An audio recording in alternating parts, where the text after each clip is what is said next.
And welcome, ladies and gentlemen. James out west, September 30th, 2020. Yesterday was a dumpster fire for a lot of things, both in baseball and in the real world. But we're here to talk about football. Now, I know last week, if y'all kept up with my picks, I scorched it. Scorched it, my boys. I got 12 right against the spread. If you go to Vegas with any of that, you're walking back with a lot of money. So, but of course, we live in a state where we can't gamble on those types of things, so I had to play with Monopoly money. But that's neither here nor there. There'll be a breakdown of that later on. But today, we're here to break down Week 4. I have a special guest, my buddy Ryan Rooks, longtime NorCal, San Francisco bullshit artist. Sorry. 49er great. Yeah, 49er great. Along with... Thank you. Real quick, before we get into our picks and how we think things are going to go, Joe Montana, real deal legend, ladies and gentlemen. I don't know if you heard about this, but basically some woman broke into their home in Malibu and tried to steal their granddaughter, a baby. Took it out of the crib. And was trying to leave with said baby. Joe and his wife wrestled the baby away. Baby safe. The woman got arrested after she got away. So all is good. But so two questions is, were they targeting Joe? Because that's scary. What was going to happen with that baby is even scarier. So just shout out to Joe Montana for still having it. I'm assuming he wasn't in his Skechers shape-ups, though. I'm assuming he wasn't. He was probably in some real deal shoes. He's still the greatest. He's still the greatest. I wonder if he picked her off with a... He's just proven it. Yeah. It's awesome. It happens. So, all right. So we're going to get into this right away. Make this short and sweet. Now, the first game is tomorrow night, and it's the Denver Broncos starting a guy that they've cut twice from their practice squad against the Jets. I mean, I don't know if there can be a winner. The Jets are +3. They're at home. I mean, I guess I trust Sam Darnold more. So I'm taking the Jets +3. What say you? I would agree. All right. Your third starter of the year, I don't think you got to win. I just don't see them making this happen. No. So now the next game was a disappointment for the locals here. The Arizona Cardinals getting beat by the Detroit Lions and pissing away the game, pissing away the opportunity to be 3-0, going away from what they do best and trusting the analytics a little bit too much in this. I think Cliff Kingsbury is trusting the analytics a little bit too much on how often to throw and what to do in their kind of scheme. Maybe he's buying into their own hype. Hopefully they get back on track against the Carolina Panthers. I would assume so. Carolina's a +3.5 underdog. I'm going to say the Cardinals get right with this game. I think Carolina's not a very good team. They don't know what they are yet. I'll take Arizona -3.5. I do too. Yeah, it's interesting because the Cardinals, 2 weeks ago we're talking about was Kyler Murray in the MVP race. Now, obviously that ended, and we'll get into that later about the MVP race. Now, the LA Chargers are at the Tampa Bay Buccaneers. Now, the Tampa Bay Lightning just won the Stanley Cup. That's hockey talk. Is Tom Brady going to keep rolling as a 7.5-point favorite against the LA Chargers? I say so. I think this is where they get in their groove. They probably run 4 or 5 off in a row. I take Tampa Bay, but I take Chargers over the points. Okay. I think their defense is going to stop a little bit. I think they had a good week last week, but their game plan has not been right. Yeah, they're not right yet, but yeah. I don't know that I trust the Chargers. So that was tough. 7.5's a lot, but all right. So he's taking Chargers with the points. All right, now Indy, 2-1, got shellacked week 1. Last 2 weeks have looked great. Number 1 defense against the pass. Going against Chicago, 3-0, made a huge change. Yeah, they threw in Nick Foles, and it looks like Trubisky's going to stay on the bench. And Nick Foles throws up 3 touchdowns. And leads. Now, is that more about Chicago winning, or is that more about Atlanta just knowing how to blow games? So far, it's Atlanta blowing games. But I definitely think that the way that Nick Foles plays, as long as he stays healthy, they have a chance. Yeah, no, I agree. Like he won a Super Bowl, right? Now Chicago's a +2.5 point. Like Indy in Chicago are favored. I took Indy because I think they win by 3 or more. I think Chicago, I don't know that they're going to be a 4-0 team. Maybe. But I'm going to trust that Indy, their coaching staff, the continuity they have, and the fact that they have that number 1 defense right now, statistically speaking, in the NFL, I'll take them in the -2.5. That's funny. I actually picked Indy at first, and after the more I thought about it, I got to go with Chicago. Okay. All right, now this one. Minshew Mania. And the Jacksonville Jaguars are at the Cincinnati Bengals. Bengals -3. Joe Burrow just getting destroyed on a weekly basis and coming back up. I mean, he's an Iron Man to be able to already take the hits he's taken and the sacks he's taken. But at this rate, ladies and gentlemen, he will not last the season. He has to protect himself better. I know that's a talking pundit points right now when we're talking about the Bengals. I don't know how many people are talking about the Bengals on national television or on the radio. But is this a Jacksonville team that showed us something week 1? Those guys aren't trying to suck for Trevor Lawrence. With that being said, I'm taking them outright to win. They're +3 for God's sakes.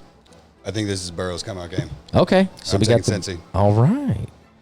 All right, now the next game is my Cleveland Brownies at the Dallas Cowboys, who have had one hell of a last 2 weeks.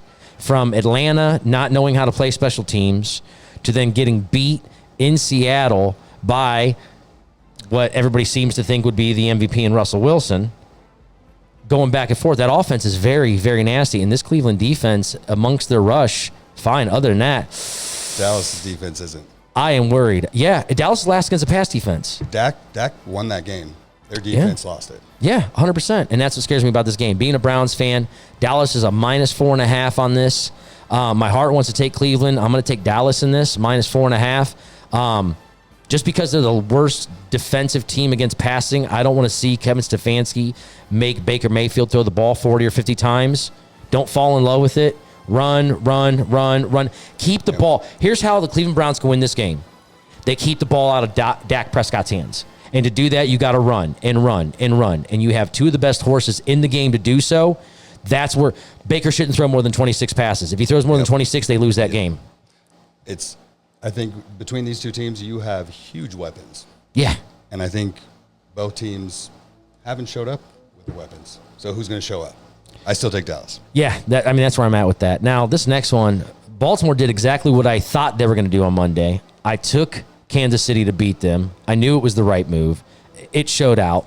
There's a blueprint on how to beat Lamar Jackson, but I don't think that's a week-to-week thing that can happen. They're at Washington, which is at home, essentially. There's no fans. They're just playing in a better stadium. And they're a -13.5 point favorite. That's a lot of points, but Washington's defensive line is a little scattered. If Cleveland did what they did to them last week, I think Baltimore covers this. And they're going to be upset that they didn't show up on Monday night. I think this is a get-right game for Baltimore. I think they cover that easily because they probably beat them by 17 or more. Absolutely. All right. Baltimore easily. I don't even think there's a question. I don't think the Redskins can. I mean, Baltimore's a Super Bowl contending team, even with that loss. They're a Super Bowl contending team. Washington is not. Coming off of that, the way that coaching staff is, Ron Rivera is amazing, but I'm going to go with the guys in Baltimore. They're still in the process. Yes, very much so.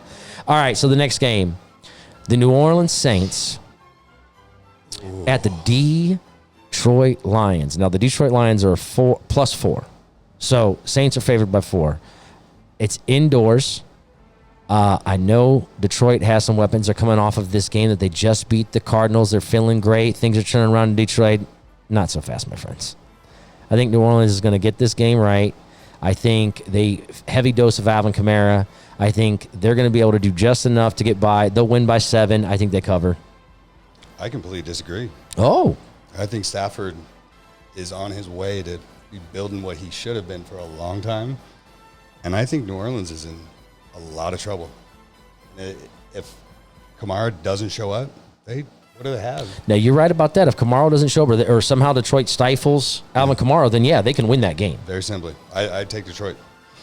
Now, this next one, the supposedly through the season crowned MVP of the NFL, Russell Wilson, Mr. Unlimited, let Russ cook, is going down to South Beach to play Ryan Fitzmagic and the Miami Dolphins. Now, the Dolphins are underdogs by 6.5 points.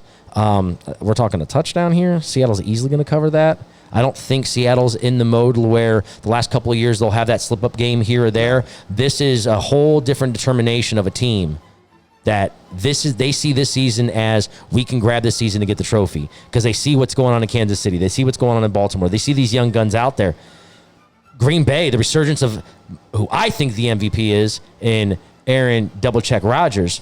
But I think Seattle easily covers this. I mean, this could be, not saying Miami won't score any points. Seattle's defense gives up a lot of points, but I don't think Miami has the talent to keep up with them for 4 quarters. No way. Seattle they're primed to go to the Super Bowl. Jamal Adams trade, that is huge. That defense, they're back to being what they used to be. I'm surprised that this is only a 6.5 point. Well, I think they're just taking into consideration the long travel. If you figure, 3 points at home, so really it's like a 9.5 point. You know what I mean? If you go by standard logic. So I just think it's an easy. I would say this: if you're looking for a good pick 3, a pick 'em, a 3-team parlay, you want to put money on where you can, you make that Seattle bet a part of every single one of them that you do. Maybe one you don't, just to hedge your bet, just in case. But that is one that's you take that. You take that. That's a lock. Now, that's not a Kirk Cousins, you like that. It's a you take that. All right. Now, this next game, it was supposed to be played on Sunday, but apparently the Tennessee Titans contracted the coronavirus, or a few of them or something to that nature. They shut everybody out till Saturday. The game got postponed, but earlier today, they said the game's going to be on Monday, 4:30 kickoff, I think our time.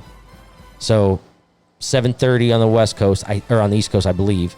But it's going to be CBS. I don't know who's calling it, but it's probably going to be Romo and Jim Nantz calling Steelers Tennessee. And then on the other side, you're going to have the Monday night game, which is going to be a good one we'll get to here later. I think that's going to be interesting because if you look at it, there was 5 players, there was 5 administrators with COVID. Their facility is shut down until Saturday. Yep. Pittsburgh has all of this week to prepare. Yep. The fact that they don't, this is going to be kind of that test of the first time Sure. we're seeing COVID-19 affect an actual game. So I take Pittsburgh, absolutely. Yeah, me too. Well, and they haven't given the point spread yet because they took it off the board, but at the time it was, Tennessee was +1. Well, I was going to take Pittsburgh anyway, so yeah, there's no doubt. Pittsburgh is sneaky good. I don't know how you can be sneaky good when you have Ben Roethlisberger and you have what they have on defense. They just keep taking the best players and develop them well, and they're a well-oiled machine. I hate saying that because I hate the Steelers, but they are going to be a formidable team as long as Ben is healthy. I would agree. So now this next game is a panic game. If I had the alert sound, I would do it. Wait, is it just because they're both 0-3? They're both 0-3. They're both expected to be in the playoff race, or were before the season started. A lot of people had Minnesota winning their division or competing to win their division. Houston, absolutely. I mean, even though Billy O'Stu just running the show and doing everything and making trades for a bag of balls and some barbecue, at the end of the day, they've been making the playoffs like 4 of the last 6 years. Like, they get to the postseason. They are both 0-3, and whoever, I don't believe Zimmer's going to be on the hot seat even if they end up 0-4, but I don't, again, I think we've talked about this before. Billy O'Brien, I don't think he's going to fire himself. He is the GM and the head coach. But 0-4 start, you traded away your best player. I don't know where else you go. So to me, Houston has more to lose, but I think Minnesota has more talent. So I'm going to take Minnesota. I know it's -3.5, and that's tough, but I think it'll be a get-right game for Dalvin Cook. He was cooking last week, pun intended. I just think they've been in games. They basically ran right there with Tennessee. I'm going to take Minnesota -3.5. I think they win by 10. Who caught the Minnesota Miracle? Is that Stephon Diggs, who's not there, yeah. Who's not there anymore? Yeah. And is killing it on Buffalo. Yeah. Minnesota loses. Okay. I think I'll trust Deshaun Watson more. Okay. All right, we'll talk about this next week for sure. All right, now this next game, oh boy. This is terrible in every situation of the word because the New York Football Giants, who went against a team last week in the San Francisco 49ers that literally had nobody on their starting team. Like down several running backs, several receivers, defensive ends, defensive lines, quarterback. But what they did have was Nicky Mullins. Nick's a professional. He can come in and win games. He's not a starter for 16 games franchise guy, but he's a guy that's going to get you 2, 3, or 4 games. I disagree. You disagree? You think he's a franchise guy, don't you? I think he's better. You think he's better than Garoppolo? I think we need to stick with Mullins. Oh, wow. Well, you know what? We'll see what happens with that because I think they have an opportunity, and we'll get to that on Sunday night to maybe further your theory over there. But the New York Football Giants are at the LA Rams, who have renewed themselves into a smash mouth, let's run the ball team. I think now and their defense, bro. Aaron Donald, everybody. They're unbelievable. But it's a 13-point spread. They're going to cover that. That seems like a lot, but it is. After I saw what happened with the Giants last week, that team is 39-3. It was awful. It was awful. It doesn't matter. As The Rock said, it doesn't matter. It doesn't matter. No. So there's not even much to talk about that game. Rams should be boat race on the New York Football Giants. All right. So the next team, the other guy that's in the MVP race, Josh Allen and the Buffalo Bills, which last week's game come back after being up 28-3. The Rams showing you what they are, a team that can compete and come back and had the victory. And it's not their defense gave it up. It's Josh MF and Allen showing you why he's a legitimate quarterback, franchise quarterback for an NFL franchise. He's a big boy. He's a big boy. And he's doing it right now. They are -3 at the Raiders. I think they're coming in on a high. I think the Raiders are good. They're not great. I think their running game, hit or miss sometimes. They got shut down a little bit last week. I think you make them one-dimensional. They fold like cheap card table. So I'm taking Buffalo -3 all day. I like the Raiders coming into this year. I think Carr really needs to prove himself. But at this point, with everything you've seen with Buffalo and with what Josh Allen's doing, you can't not take them. I'm taking Buffalo. Exactly. Now, this to me is the game of the week. And it's just I believe it's an afternoon game. It's the New England Patriots at the Kansas City Chiefs. Okay. Now, the spread is -7 for the Chiefs. That's a lot of points, but at the same time, they score so much so fast. And their defense is opportunistic. Is this they're coming off Monday on a high, and I would say this, if this was in New England, I would not take that. But this being in Kansas City, I'm taking Kansas City -7, and New England's a damn good team. Cam Newton, another guy that maybe week 13, 14, he's in the mix for MVP. Honestly, they're having a heck of a year so far. I think they've picked up right where they left off. They're able to be a little bit more fun on offense. Bill's loosened up a bit. I love it, but at the same time, I don't think you're going to get the Kansas City Chiefs right now. Kansas City Chiefs are on a mission. I am surprised by what New England is doing with Cam. I think it's awesome. But Patrick, my homie. Yeah. Kansas City gets it. I mean, like we said, Patty Mahomes does Patty Mahomes things. Now, according to Monday Night Football, you have to call him Patrick or his mother will call you out. Oh, dude, he's unbelievable. He's having fun. He's going to do a behind the back pass. 100%. 100%. Unbelievable. All right, now this Sunday night game, before the season started, I'm sure this was like hype train, two good NFC teams clashing. And then the season started. People got injured. People played piss poor.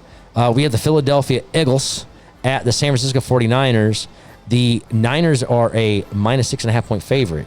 That is an indictment on how bad these Philadelphia Eagles are. Because the Niners being as roughed up as they are, even coming off the victory they did against a very bad team, to be favored like that is more of an indictment, in my opinion, on Philly than it is on how good San Francisco is. You can argue that all day. I was going to take Philly. I had them circled. Plus the 4.5. Not because I know you're taking the 49ers, but after doing a little bit more research and just kind of contemplating with what I've seen in my gut, I think San Francisco covers that. I'm going to take San Francisco and the win. Yeah, 100%. After seeing us last week, we're injured. We're well coached. As long as it doesn't come down to a touchdown at the very end of the game, we're good. I also think Mullins is legit. I think we stick him and stay with him until something happens. Now, that's not a hot take. We're not on ESPN or FS1. That is a legitimate take by a real fan who's been a fan since birth. So I'm going to take his word for it right now because I don't do enough film study on the San Francisco 49ers, but you'll be the first one to be saying that, I think. I'll take it. I appreciate that. All right, now Monday night, we got those two games. The Pittsburgh Steelers will be moved to Monday night at Tennessee. We've already talked about that game. But the Monday night game on ESPN is the Atlanta Falcons, who score a lot of points but can't win games. They actually find ways to lose the game in the weirdest fashions the last couple weeks at the on fire Green Bay Packers. Surprisingly good. They were 13-3 last year. What do you mean, surprisingly good? You looked at that offense and you didn't think that it was going to be what it was. I'm not saying that I didn't expect them to be good. I just didn't expect them to be this good. Fair enough. But when you have Aaron Rodgers, I think anything is possible. To me, now, obviously, we've gone into this before, but real quick, obviously, the flavor of the month's Pat Mahomes, so people would be easily to say if I was to start a franchise with anybody in history, I would start with Pat Mahomes. I'm going to he needs to do this. He needs to be another 8 years for I'm going to even entertain that. But if I was to do that right now, it would be Aaron Rodgers. Aaron Rodgers would be the guy that I would start with because he can do everything. Somebody that you can have for the next maybe 3, 4 No, I'm years? saying in their prime. No, in their prime. Okay. You're starting your franchise. Okay. No, not right now. Okay. Now, right now, it would be Pat Mahomes, 100%. So you need to see a little bit more. Is what you're saying. Yeah, I need to see a little bit more. Fair Show enough. me in week, year 12 that what you're before I crown. In week 12. Week 12. Before we crown your ass, shout out Denny Green. Green Bay covers this all day. I mean, I would even, so if you're looking again for another team to throw in that parlay, the Green Bay -7, I'd even parlay that over with the over 57 because I think they're just both going to score points. Defense is not going to be these teams don't have good defenses. Green Bay's defense is not very good. Their just offense is so absurd right now. The play calling, the continuity between Aaron Rodgers and LaFleur, it's incredible. It's a mess. And it is very amazing to watch, to see how that goes down because they meshed really quick when everybody was said there was going to be this, they weren't going to get it right and they were going to have this down year. And, what are they doing? They go out and draft Jordan Love, trade up in the first round, draft Jordan Love instead of drafting a linebacker, or maybe they don't need another weapon. Maybe they don't need another receiver though. Legitimately, maybe Lazard is a legit number 2. Devontae Adams, do they really need to? And look who's hurt. Yeah, I understand. So in the second round as well, I feel like they wasted their picks on when you're 13-3 and you're in the NFC Championship game and you get ran all over by the San Francisco 49ers. You think, okay, we need to maybe shore up the defense a little bit here and maybe get a run stopper or draft somebody like that. You're going to move up in the draft. You don't move up and draft a guy that's going to replace somebody 4 years from now. Right. He doesn't even dress. He's not the backup. He doesn't dress. He's inactive. Not that they need him, but the point is, you could have somebody on the field making impact plays for a team that has a shortened window with Rodgers as comparison to the... Sure, they said the same thing quite a few years ago when they drafted Rodgers from Cal. The difference with that is Aaron Rodgers has never threatened retirement. Favre was in and out of, I might retire, I might not, I might retire, I might not. Correct. I think the circumstances are similar from looking at it at a glance, but you dive deep in there, I don't think that's the case. Now, I know Rodgers obviously doesn't think it's any fault of, it's not Jordan Love's fault he got drafted, and things like that. And it's not even Matt LaFleur's fault. He didn't have the say on that. It was the upper management. But they just re-signed. Rodgers has 4 years left. If they decided, oddly enough, let's just say, they move on from him in a year or two, he's still going to have those probably 3 or 4 really great seasons that would change the landscape of the NFL. I know it's down the road, but one guy changed the landscape of the NFL, especially at the quarterback position. But Green Bay has an algorithm that works, and they stick with it. This is true. So I'm not surprised. I definitely take Green Bay, but I also would not be surprised if this is one of those crazy games where Atlanta finally decides to show up and they go off. But I still got Green Bay. Green Bay will cover.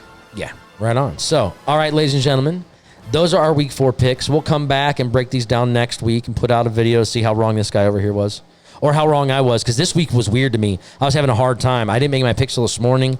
I was dancing around with these picks a couple of times. That's unlike me. I'm usually pretty, this is what I see, this is what I feel, here we go. It was fun. I'm excited about doing these more often with you. Absolutely. Getting your feedback on all this stuff. Hope you all enjoyed. If you're going to make your picks, let me know how it goes. Let me see if I help you win you any money. And if I didn't win you any money, I'm sorry about that, brother. Until next week, this is James out west here for Ryan Rooks, and we will see you next time. Later. Thanks, everybody.